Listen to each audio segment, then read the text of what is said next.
하나님의 말씀은 출애굽기 1장 8절에서 17절까지 말씀입니다.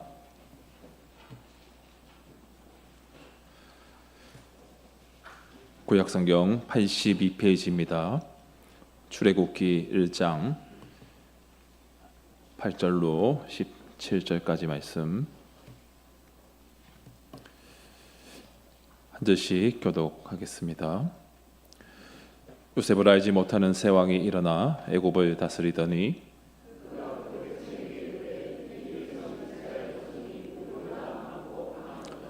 자, 우리가 그들에게 대하여 지혜롭게 하자. 두렵건대 그들이 더 많게 되면 전쟁이 일어날 때에 우리 대적과 합하여 우리와 싸우고 이 땅에서 나갈까 하노라 하고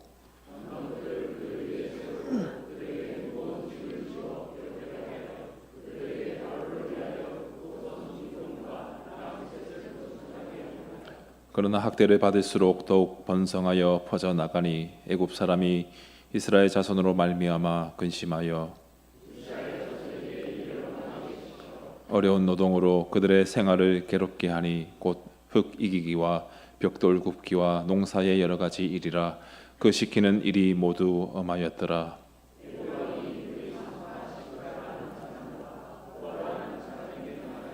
이르되 너희는 히브리 여인을 위하여 해산을 도울 때에 그 자리를 살펴서 아들이거든 그를 죽이고 딸이거든 살려두라. 그러나 산파들이 하나님을 두려워하여 애굽 왕의 명령을 어기고 남자 아기들을 살린지라. 아멘. 오늘 귀한 선교사님을 모셨습니다. 남아공에서 사역하시는 임성현 선교사님, 하나님을 경외하라라는 제목으로 선교 보고와 말씀 강론하실 때 큰 은혜와 도전의 시간 되시기를 바랍니다. 우리 선교사님 나오실 때 힘찬 박수로 환영하겠습니다.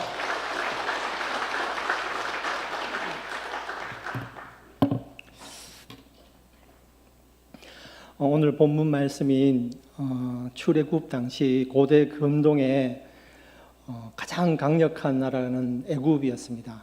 그 가장 강력한 나라의 임금이 바로 바로 왕이었습니다.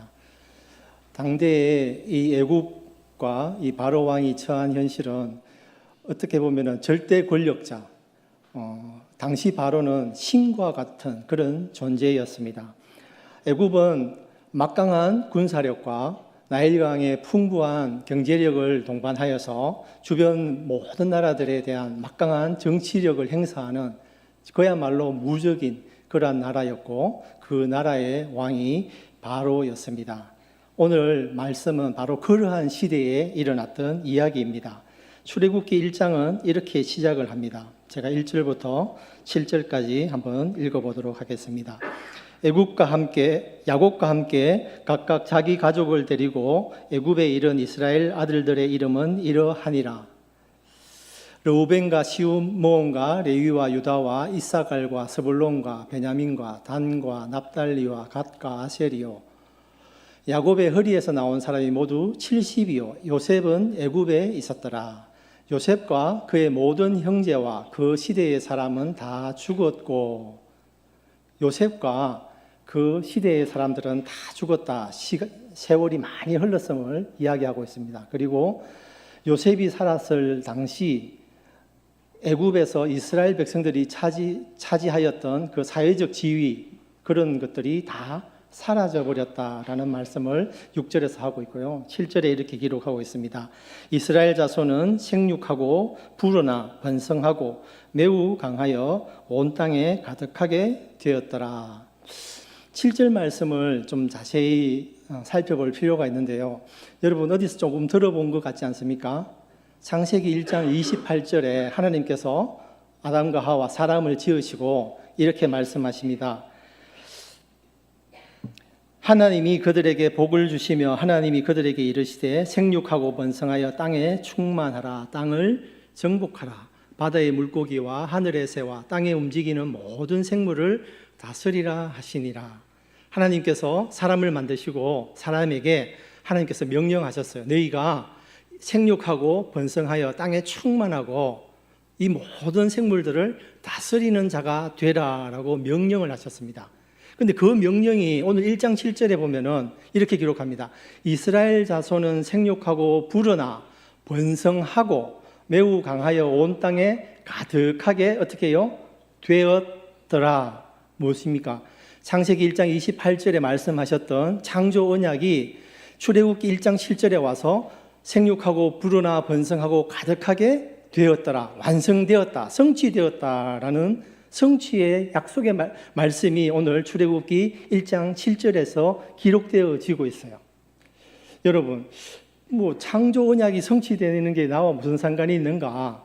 그런데 이 창조 언약이 성취되었다라는 이 출애굽기 1장 7절의 말씀이 있은 그 다음 구절에, 다음 오늘 본문의 말씀에 보면요, 어떤 이야기가 나오느냐 하면은 애굽 왕 바로가 자, 우리가 그들에게 대하여 지혜롭게 하자. 어떻게 해요? 두렵건대 바로의 왕이요, 당대 최강대국이었던 애굽의 왕 바로가 신과 같이 여겼던 신의 존재와도 같은 막강한 영향력을 행사하던 바로가요, 두려워했다라고 성경은 기록하고 있어요. 하나님의 약속의 언약의 성취가 이루어졌을 때 세상에 가장 강력한 왕이요, 두려워 떨었다라고 성경은 기록하고 있는 겁니다. 그 성취가 이루어진 것이 누구를 통해서입니까? 바로 이스라엘 백성들입니다. 그런데 여러분 자세히 한번 생각해 보세요. 당시의 이스라엘 백성들은요, 요셉 시대와는 다르게 노예로 전락한 아주 하층민으로 살아가는 피지배 국가였어요. 그런데 당대의 최대 강대국이었던 애굽의 왕이 바로가 자기가 노예로 부리는 나라 그 백성들을 왜 두려워합니까? 말이 안 되잖아요. 앞뒤가 맞지 않잖아요. 할 수가 없는 일인 거예요. 그런데 하나님의 약속의 언약이 성취되었기 때문에 성경은 바로가 그 이스라엘 백성들을 보고 두려워했다라고 성경은 기록하고 있는 것입니다. 말이 안 되죠. 군사력을 비교해 봐도요, 바로의 군사들은 마병과 마차와 막강한 군사력이 있는 최정예군으로 무장되어 있는 그런 군대를 가지고 있는 바로 왕이에요. 그런데 이스라엘 백성들은 어떻습니까? 노예로서요, 군사훈련을 한 번도 받아본 적이 없습니다. 너무나도 나약한, 그야말로 만약에 전투에 투입된다라면 오합지졸에 불과한 그러한 이스라엘 백성들이었습니다. 그럼에도 불구하고 창조 언약의 성취가 되었을 때 하나님의 백성을 보고 세상에 가장 강력한 왕과 그 나라 사람들은 두려워하였다라고 성경은 기록하고 있는 것입니다. 그런데 두려워하는 것뿐만이 아닙니다. 11절과 12절입니다. 감독들을 그들 위에 세우고 그들에게 무거운 짐을 지어 괴롭게 하여 그들에게 바로를 위하여 국고성 비돔과 람셋을 건축하게 하니라. 그러나 학대를 받을수록 더욱 번성하여 퍼져나가니 애굽 사람이 이스라엘 자손으로 말미암아 근심하였다. 이렇게 기록합니다. 여러분, 애굽 왕이 두려워했을 뿐만이 아니라 모든 애굽 사람들조차도, 왕 밑에 있는 애굽 사람들도 이스라엘 자손들로 말미암아서 근심했다. 이렇게 이야기하고 있습니다. 근심하다라는 이 단어의 히브리어는 쿠츠라는 단어인데요, 이 쿠츠라는 단어는 우리 내면 깊숙이 두려움과 공포가 자리 잡고 있을 때 나오는 감정을 이야기할 때 쿠츠라는 단어를 사용을 합니다. 히브리어 이 쿠츠는 바로 그 사람으로 말미암아서 슬퍼지고 초조해져서 두려움과 공포를 느끼기 때문에 그 사람들을 싫어하게 된다는 그러한 단어의 뜻을 가지고 있습니다. 왕뿐만이 아니라 애굽 백성들도 이 이스라엘 백성들로 인하여서 근심하게 되었다. 두려움과 공포를 느껴서 싫어하게 되었다라고 성경은 기록하고 있는 것입니다. 이렇게 두려워하고 근심하게 된 이 애굽 사람들이요, 왕과 이 애굽 사람들이 이스라엘 백성들을 어떻게 대했을까요? 그들을 성경은 학대했다 이렇게 기록합니다. 12절을 다시 한번 보시면요, 그러나 학대를 받을수록 더욱 번성하여 퍼져나가니 애굽 사람이 이스라엘 자손으로 말미암아 근심하였다 이렇게 나옵니다. 여기서 학대를 받다라는, 학대하다라는 단어는 성경에서 아주 중요한 단어 중에 하나입니다. 학대받다, 히브리어로 아나흐라는 단어인데요, 이 아나흐는 아주 신기한 단어예요. 아주 신기한 단어인데 제가 처음에 첫 번째 뜻을 이야기하고 나중에 가서 좀 더 이 아나흐에 대해서 자세하게 한 번 더 살펴볼 기회가 있을 것입니다. 원래 이 아나흐는 복종을 강요하게 하는, 그래서 어떤 물리적인 힘을 가하다라는 뜻을 가지고 있는 단어입니다. 그래서 이 아나흐는 기본적으로 사람을 사랑하지 않는다라는 뜻을 가지고 있어요. 맞죠? 사람이 사람을 어떻게 학대할 수 있겠습니까? 우리 모두가 하나님의 형상으로 만들어진 소중한 존재인데 그 소중한 존재를 우리가 어떻게 함부로 대할 수 있겠습니까? 그런데 아나크, 학대를 하게 되면 그런 마음, 사람을 사랑하지 않는 마음, 그 사람을 하나님의 형상으로 보지 않는 거죠. 그런 마음이 들 때 우리는 사람이 사람을 학대할 수 있다는 것입니다. 그 학대를 이스라엘 백성들이 애굽 사람들로부터 당하게 되는 것이 오늘 본문의 내용입니다. 여러분, 이 애굽 사람들이요, 바로와 이 애굽 사람들은 사람을 학대하는 데에서 그치지 않습니다. 13절과 14절, 15절, 16절에 보면은 이렇습니다. 이스라엘 자손에게 일을 어미시켜 어려운 노동으로 그들의 생활을 괴롭게 하니 곧 허기기기와 벽돌 굽기와 농사의 여러 가지 일이라. 그 시키는 일이 모두 엄하였더라. 애굽 왕이 히브리 산파 십부라라는 사람과 부하라는 사람에게 말하여 이르되 너희는 히브리 여인을 위하여 해산을 도울 때에 그 자리를 살펴서 아들이거든 그를 죽이고 딸이거든 살려두라. 이렇게 이야기합니다. 애굽의 왕과 이 애굽 사람들은요, 학대하는 데서 그치지 않고 어떻게 합니까?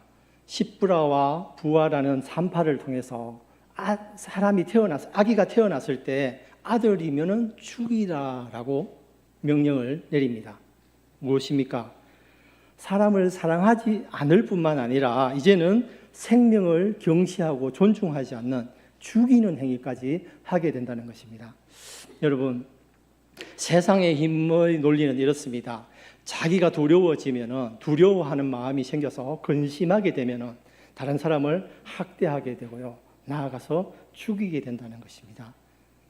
마치 단순히 우리가 사람을 미워해서 사람을 죽이는 것이 아니라 예수님께서 형제자매를 미워하는 것이 살인하는 것이다라고 이야기했을 때에는 그 미움이 커져서 심해져서 그 사람이 내 눈앞에서 사라졌으면 좋겠다라는 생각이 드는 거예요. 그래서 예수님은 그 미워하는 것이 죽이는 것과 같다라고 우리에게 말씀하십니다. 오늘 근심하다라는 이 말도요, 마찬가지인 거예요. 사람을 학대해서 사람을 사랑하지 않을 뿐만 아니라 생명을 경시하고 존중하지 아니하는 마음으로 커져서 깊어져서 사람을 죽이는 자리까지 이끈다라고 성경은 기록하고 있습니다. 여러분, 오늘 본문 말씀이 8절에서 17절까지인데요. 처음에 애굽 왕이 창조의 언약의 성취를 이룬 이스라엘 백성들을 보고 두려워했다라고 하는데요. 17절에 보면요, 그러나 산파들이 하나님을 두려워하여 애굽 왕의 명령을 어기고 남자아이들을 살린지라. 오늘 본문은요, 두 가지의 두려움이 자리를 잡고 있습니다. 첫 번째는 세상의 왕이 하나님의 백성을 보고 두려워하는 두려움이에요. 힘의 논리에 의해서 눈에 보이는 것이 두려워하는 두려움을 기록하고 있습니다. 그러나 17절에는 무엇입니까? 산파들이 누구를 두려워하였다고요?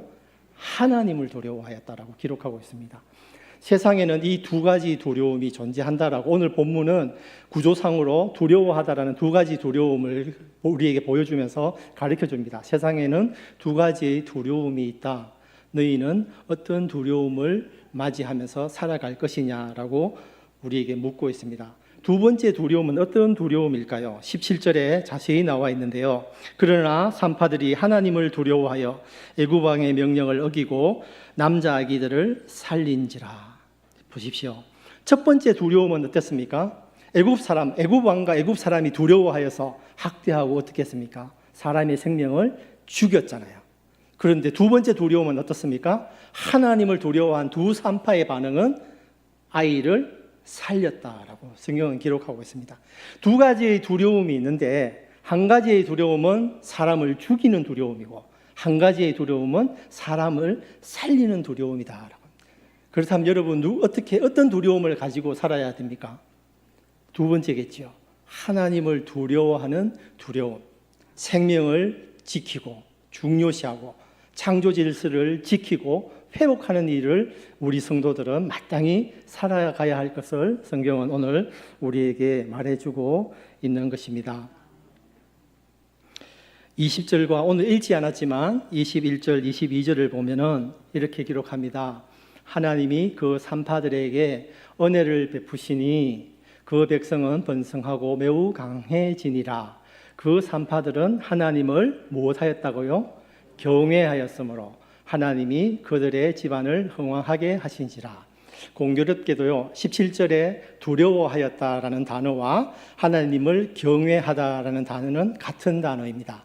야레라는 하나님을 경외하다. 야레. 세상을 두려워하는 것이 아니고요.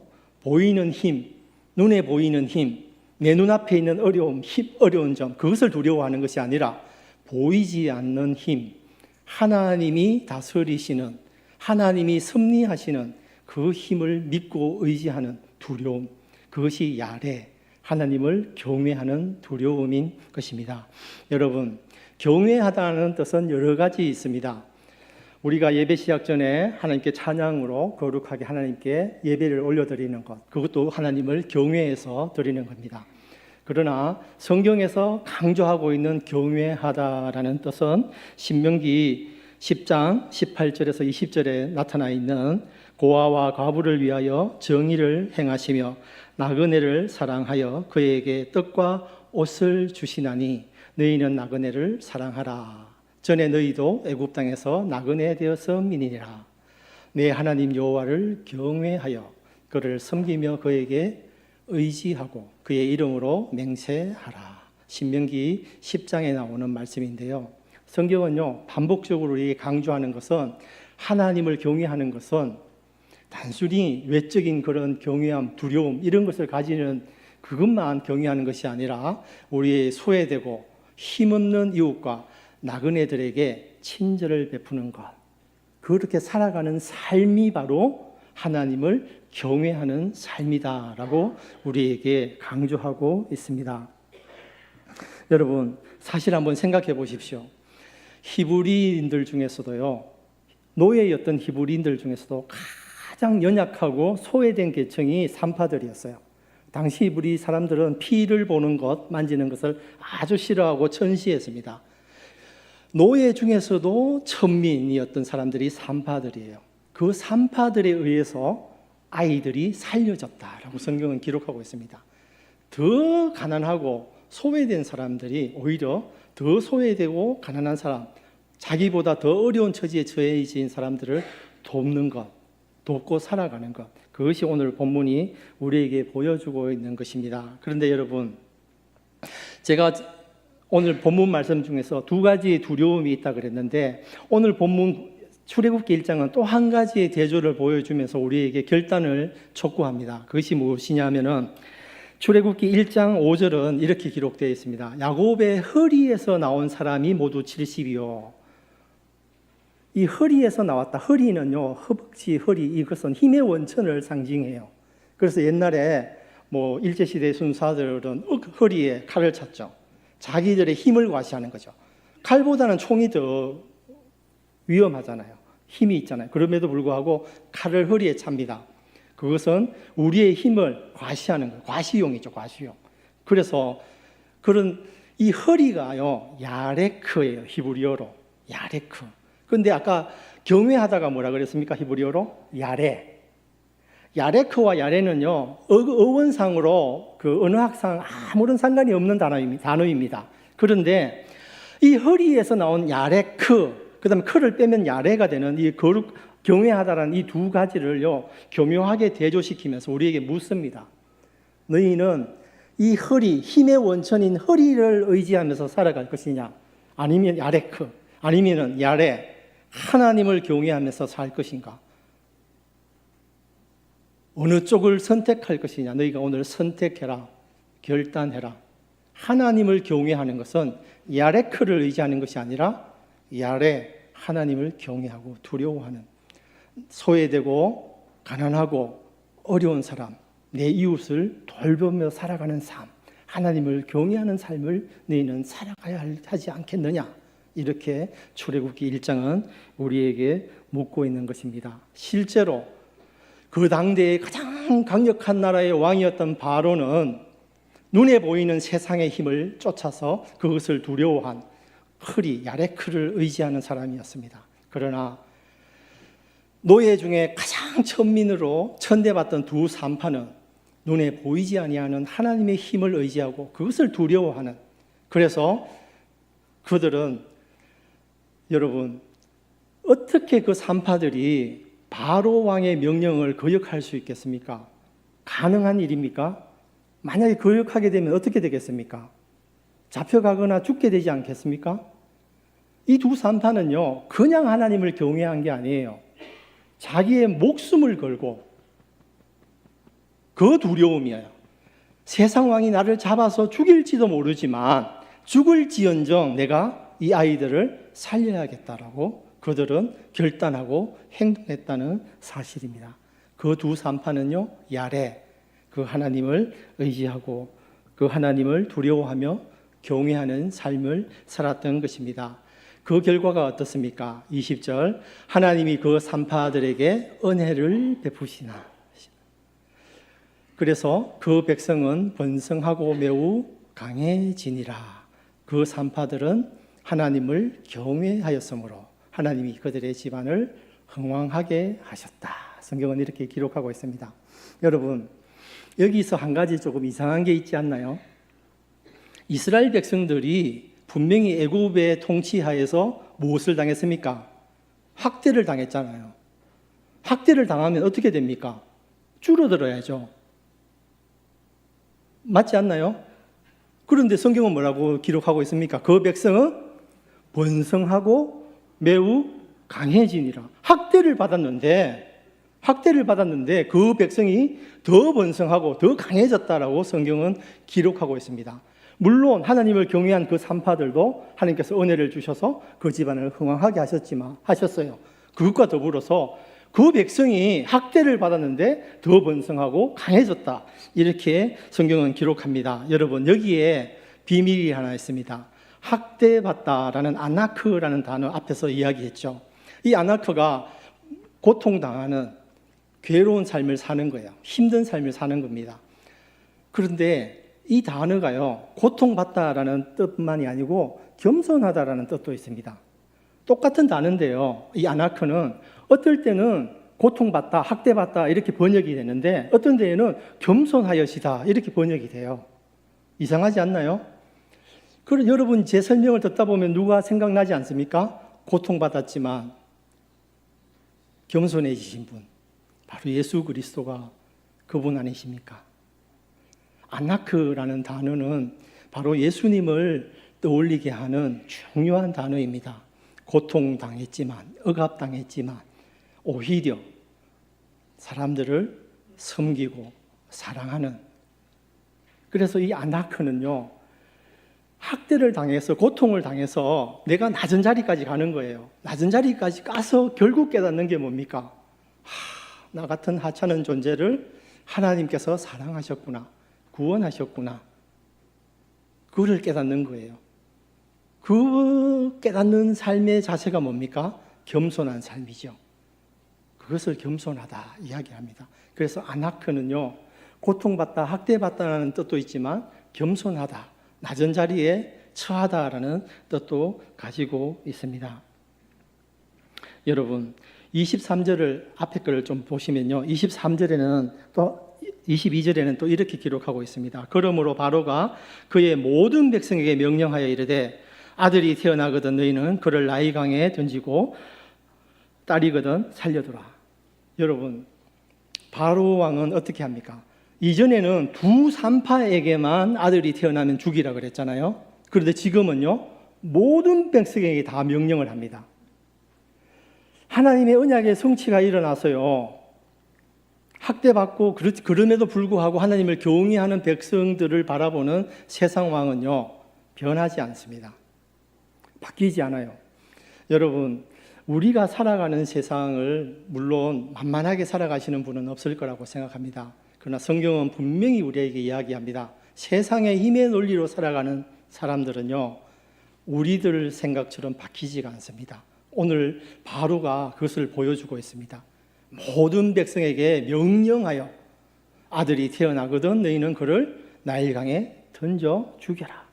그렇게 명령하고 있습니다. 두 산파에게만 아니라 모든 사람에게 그렇게 명령하는 바로의 모습을 우리는 발견하게 됩니다. 변하지 않는 바로의 모습, 그것이 우리가 살아가야 되는 현실의 모습을 보여주고 있는 것입니다. 쉽지 않은 삶, 쉽지 않은 삶의 현장을 보여주고 있습니다. 그 현장에 우리가 살아가고 있지만 성경은 오늘 우리에게 도전합니다. 야레크, 허리를 의존하고 살 거냐, 야레, 하나님을 의지하고 살 것이냐. 여러분은 어느 쪽을 선택하시겠습니까? 말씀을 맺겠습니다. 변하지 않는 세상의 가운데 학대, 고난과 고통 가운데 우리는 스스로 겸손하고 낮은 위치에 있는 나 자신을 발견하고 그럼에도 불구하고 생명을 존중하고 가난하고 힘든 이웃을 사랑하며 살아가는 것이 바로 하나님을 경외하는 삶입니다. 아내와 저는 17년 전에 남아공으로 부름을 받고 그곳에 가서 첫 번째 사역을 6년 동안 트랜스카이라는 코사족 산지족을 섬겼습니다. 거기서 성경 교회 함께 도우면서 목회자들을 훈련하고 제가 신학교에서 가르치는 사역을 하다가 한 9년 전에 하나님께서 지금 사역하고 있는 유니온데일이라는 곳으로 인도에 가셨어요. 그곳에서 저희들이 지금까지 한 9년째 사역을 하고 있습니다. 그곳에서 하는 사역은 어린이 성경학교 셰마 어린이 교실인데요. 월요일부터 토요일까지 아이들이 학교를 마치고 12시에서 12시 반, 뭐 늦으면 한 2시쯤 학교를 마치면 저희 셰마 어린이 교실로 아이들이 옵니다. 처음에는 아이들이 매일 저희 집에 왔어요. 매일 그렇게 월요일부터 토요일까지 이렇게 했는데 아이들이 점점 불어나면서 다 한꺼번에 수용을 다 할 수가 없어가지고 줄이다가 지금은 월요일 반부터 해서 토요일 반까지 이렇게 일주일에 한 번씩밖에, 그러니까 집이 좁고 이렇게 해서 다 수용하지 못하고 하루에 한 15명 내외, 많으면 20명까지 그렇게 해서 월요일부터 토요일까지 운영을 하고 있습니다. 그 속에서는 주로 성경에 관련한 앞에 와서 처음에 한 30분 정도는 자기들이 퍼즐을 하거나 친구들끼리 게임을 할 수 있도록 노는 시간들을 마련하고요. 그리고 나면은 아이들마다 다 각자 노트가 있습니다. 자기 노트에마다 진도가 다 달라요. 어떤 아이는 성경 읽기, 쓰기, 듣기, 암송하는데 아이들마다 좀 빨리 암송도 많이 하는 친구들도 있고 암송을 잘 못해서 계속 한 구절에 머무는 친구들도 있고 그래서 저희들이 한 10구절 정도 암송을 하게 되면은 초콜릿도 하나씩 주고 그렇게 해서 좀 열심을 내서 하라고 격려도 하고 그런 식으로 주로 성경을 읽고 듣고 쓰고 또 암송하는, 그러니까 아내는 암송하는 부분에 가장 많은 이제 에너지를 씁니다. 왜냐하면은 사실 저희들이 살아가는 곳에서는 아무것도 없잖아요. 없는데 그래도 하나님 말씀이 기억이 나면은 그 말씀 붙들고 혹시라도 이 아이들이 하나님 붙들고 살지 않을까 하는 그런 간절한 마음에 아이들에게 한 구절이라도 한 소절이라도 암송하려고 암송하는 데 많이 이렇게 시간을 쏟고 있습니다. 그리고 매일 하는 이 일 이외에 부활절이나 감사절 그리고 크리스마스 때 이럴 때는 다 전체를 모아서 저희 집이나 가까운 교회를 빌려가지고 이렇게 한꺼번에 모여서 같이 절기별로 이렇게 다 같이 모이는 시간들도 가지고 있습니다.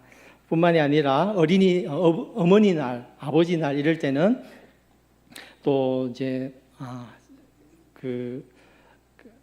카드도 만들고 카드도 직접 쓰게 만들어서 어머니한테 읽어주기도 하고 또 때로는 저희 집에 어머니들을 초대해가지고 불러서 같이 재미난 게임도 하고 아이들하고 또 같이 안고 또 아이들이 직접 어머니에게 편지를 읽어주기도 하고 또 아버지에게 편지를 읽어주기도 하고 그런 날들을 가지고 또 뭐 너무 이렇게 이런 것만 하면 또 재미가 없으니까 봄, 가을, 뭐 여름, 봄, 가을로는 소풍도 가고, 그 다음에 여름에는 유니온 데일에 그래도 나라에서 만든 수영장이 하나 있어요. 아이들이 그게 좋아하는데 입장료가 한 400원 정도 합니다. 저희들이 그 1인당 400원씩 해가지고 수영장에 가서 같이 수영도 하고 같이 놀기도 하고, 그래서 만난 것도 먹기도 하고, 그런 식으로 운영을 하고 있습니다. 뿐만이 아니라 아이들이 무척 가난해요. 여러분들이 여기 나이 드신 분들도 많은데 저희들 어릴 때보다 조금 더 가난하다고 보시면 됩니다. 환경도 열악하고, 그래서 그들이 신고 다니는 신을 보면은 뭐 구멍난 신발, 뭐 구멍난 옷을 안 입고 다니는 아이들이 없습니다. 그래서 뭐 보통 지금 학교 스쿨 슈즈인데 학교에 다닐 때 신는 신발인데 대부분 저런 신발을 신고 와요. 그래서 저희들이 가능하면은 한국에 올 때마다 좀 아이들한테 좀 좋은 신발들, 그다음에 옷들 이렇게 모집해가지고 수집해가지고 이민 가방에 담아서 한 2가방 정도 가지고 가서 나눠주기도 하고, 스쿨 슈즈나 뭐 이런 것들은 저희들이 헌금 받은 걸로 아이들한테 신발을 사서 나눠주기도 하고, 그런 일들을 하고 있습니다. 또 감사하게도 올 겨울에는 지금 남아공은 한국하고 정반대라서 지금 겨울이거든요. 아주 추운 겨울입니다. 저희는 무척 더운 여름을 보내고 있는데 지금 유니온 데일은 아주 추운 겨울을 보내고 있습니다.